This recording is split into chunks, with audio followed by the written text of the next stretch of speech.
মরিচ গুঁড়োটা দেওয়া হবে। মরিচ গুঁড়োটা দিয়ে দিলাম। এখন দিয়ে দিন পরিমাণ মতো পানি। অল্প পরিমাণে মশলাটা যেন না জ্বলে যায়।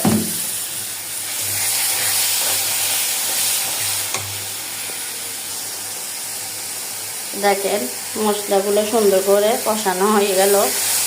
দেখেন মাখা মাখা হয়ে গেছে, তেলগুলো বেশি উঠেছে।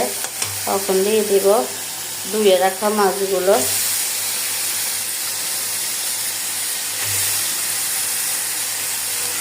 ধুয়ে রাখা মাছগুলো দিয়ে দিব। আজকে রান্না করতেছি ট্যাংরা মাছের তেল ঝাল।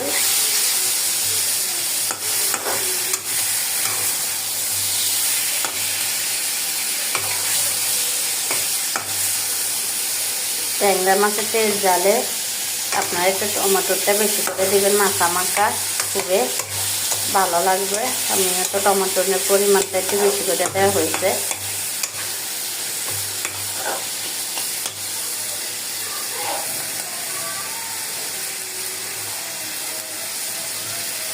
দেখেন মাছটা ভালো করে কষাই নেব।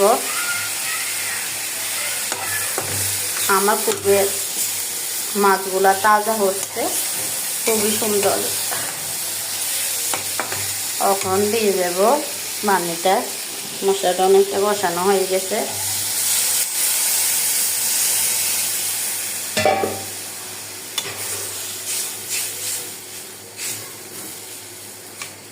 দেখো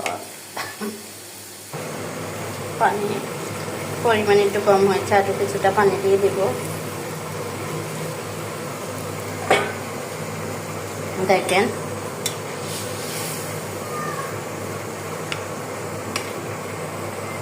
দেখেন কালারটাও অনেক সুন্দর এসেছে। এভাবে ট্যাংরা মাছের তেল ঝাল বানিয়ে দিবেন, খুবই সুস্বাদু একটা লাগবে।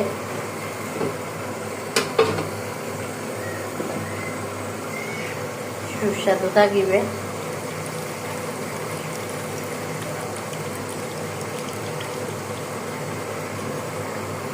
খুবই মজাদার একটা ট্যাংরা মাছ। কে কে খেয়েছেন কমেন্ট করে ইনশাল্লাহ জানাবেন।